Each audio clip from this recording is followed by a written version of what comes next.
Bienvenue à tous et à toutes, l'invité du jour, c'est maintenant. Notre invité du jour est Maëla Sena, une femme aux multiples casquettes, coach en neurosciences motivationnelles, sexothérapeute, thérapeute de couple et love coach.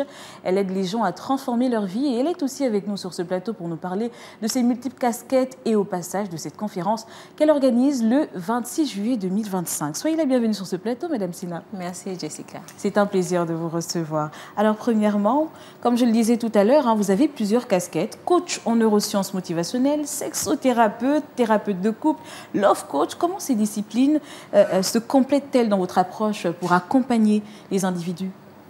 Alors, la première chose que je vais dire, c'est que on travaille en fait avec le cerveau de l'homme, en fait, de l'individu. Et si on travaille avec le centre, donc l'unité centrale de l'homme, on peut toucher en fait à tous les pans on va dire de sa personnalité, en fait, si on peut dire ça comme ça. Donc, on va travailler sur sa fonction de travailleur, d'accord. On va travailler sur le côté sentimental, amoureux, d'accord. Et même s'il est, par exemple, on va dire, chef d'entreprise, dirigeant et tout le reste, on peut également l'accompagner sur ce volet-là. Donc, en termes de coaching, c'est vraiment quelque chose de, on va dire, 360 en fait. C'est un coaching à 360 qu'on offre. Et en même temps, l'école dans laquelle j'ai appris, d'accord, on fonctionne à côté des neurosciences. Notre savoir repose beaucoup sur la psychologie positive. Donc, on a beaucoup de notions de psychologie qu'on nous enseigne. Et également en thérapie, en psychothérapie, donc thérapie de couple et tout le reste, toutes ces notions-là, en réalité, reposent sur de la psychologie. Voilà. Donc, le point commun, si je peux dire ça comme ça, c'est la psychologie de l'homme. Très bien, intéressant. Justement, vous avez parlé d'études tout à l'heure. Est-ce que vous avez fait des études pour? Et si oui, est-ce que c'était ici ou ailleurs? Non. Alors, j'ai fait des études. Ce sont des formations que j'ai suivies en ligne. D'accord. D'accord. La première, pour devenir coach en neurosciences motivationnelles, je l'ai suivie à l'Institut des neurosciences appliquées de Paris. D'accord. Et les deux autres, je les suis au CERPFA parce que je n'ai pas encore terminé les deux-là. D'accord. Mais oui, j'accompagne déjà parce qu'en tant que coach en neurosciences, honnêtement, on est capable d'accompagner des couples et voilà. Donc, je complète simplement ce certificat avec les autres certificats en sexothérapie et thérapie de couple. Très bien. Alors, en parlant de neurosciences motivationnelles, est-ce que vous pouvez nous définir justement qu'est-ce que c'est et surtout comment vous l'appliquez concrètement dans votre coaching? Alors, il faut déjà partir de quelque chose d'assez simple, c'est que l'être humain, nous en tant qu'individu, notre unité centrale, c'est le cerveau. Très bien. D'accord. Si on arrive à comprendre son fonctionnement, les mécanismes en fait qui sous-tendent son fonctionnement, on est capable en fait d'accomplir des choses incroyables. Et donc, les neurosciences naissent, c'est assez récent comme discipline, elles naissent autour des années 1960-1970.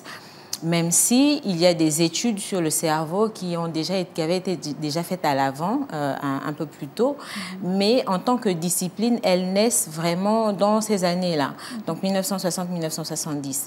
Et l'objectif vraiment des neurosciences, c'est ça, c'est de comprendre comment le fonctionnement, comment le cerveau humain fonctionne, d'accord, pour permettre à l'individu, à l'homme avec grand H, d'atteindre ses objectifs beaucoup plus rapidement et avec des outils vraiment plus efficaces en fait.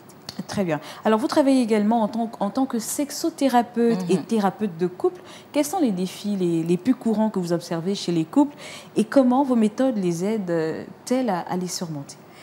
Alors, le gros défi, c'est que beaucoup de couples, et j'ai envie de dire beaucoup d'hommes, mais là c'est avec un petit H, ne voient pas toujours d'un très bon œil qu'on aille exposer leur intimité comme ça à quelqu'un qui sort de nulle part, si je peux dire ça comme ça. Effectivement. Donc, ils sont vraiment réticents à cette idée-là.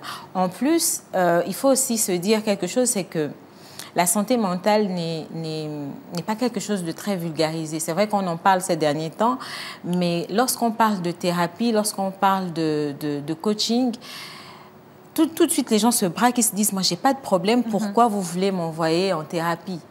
Je ne suis pas fou, je ne suis pas folle, je vois pas l'intérêt de... Alors qu'en réalité, on ne vient pas vous dire que vous êtes malade. On vient vous dire que si vous avez tel problème, si vous rencontrez tel problème, c'est qu'il y a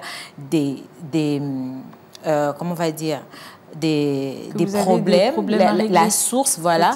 Et quelque part, d'accord, il faut aller regarder à la source, en fait. C'est ça. Bien.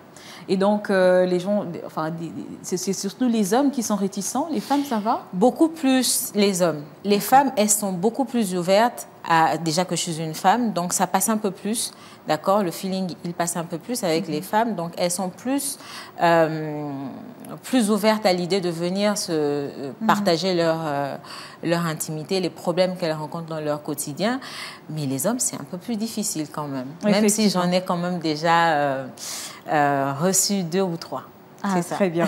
Bon, après, il faut aussi dire que c'est peut-être pas aussi dans notre culture. Exactement. Donc, pour un homme, surtout pour les hommes, comme vous le dites si bien, aller se confier sur ce sujet-là, c'est assez sensible. Absolument. Je me dis également. Alors, est-ce que vous pouvez nous partager une transformation que vous avez observée chez un client grâce à votre approche multidisciplinaire, je dirais?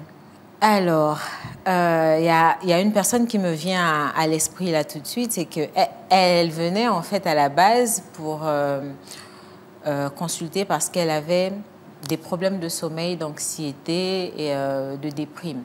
Bon, diagnostiquée aussi dépressive par son psychologue.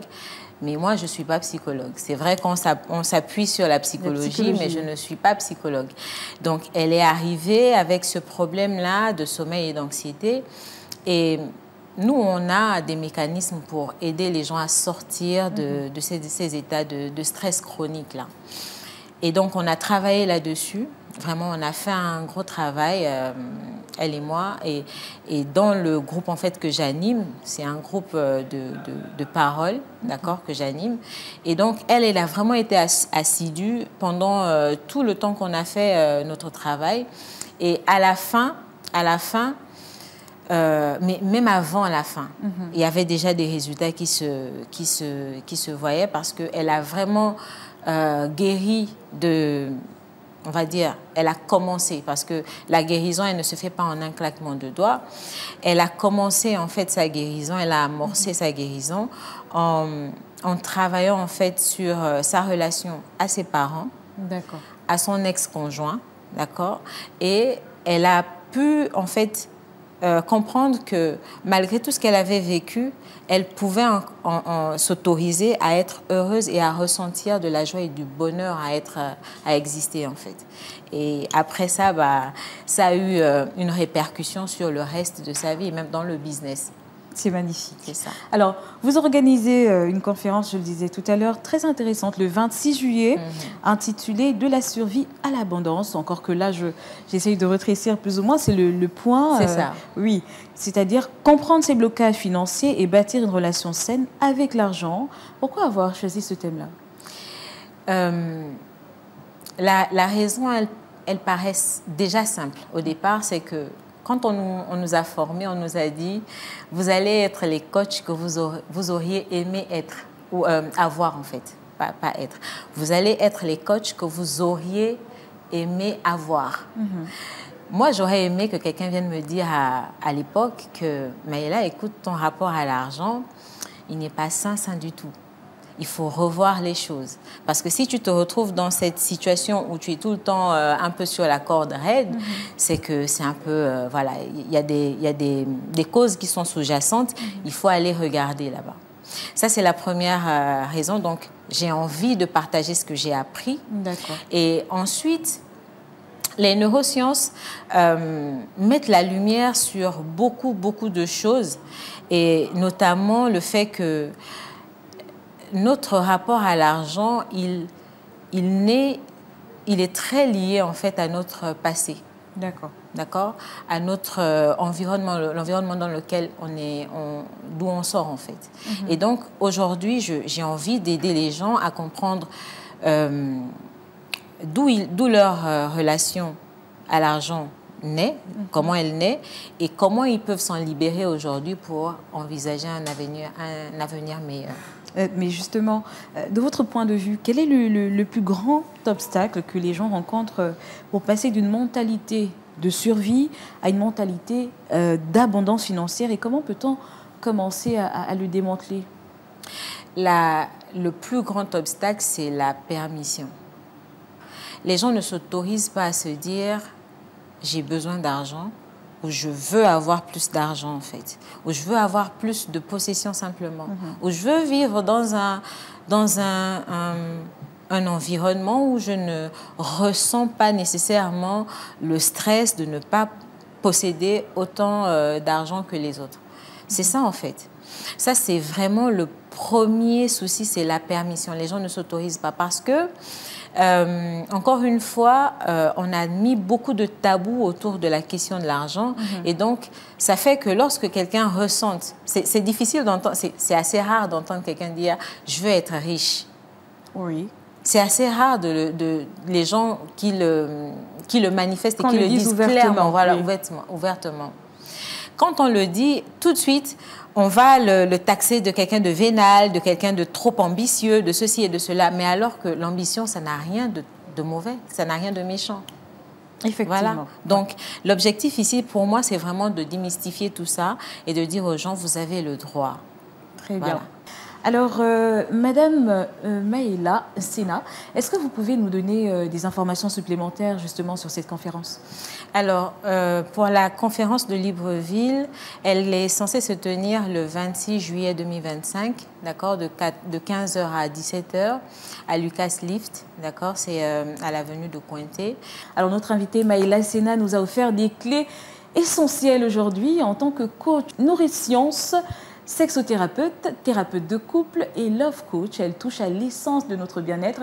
Sa conférence, elle l'a dit, pour ce 26 juillet, c'est une opportunité de changer votre relation à l'argent. Stephen Covey disait « Je ne suis pas le produit de mes circonstances, je suis le produit de mes décisions ».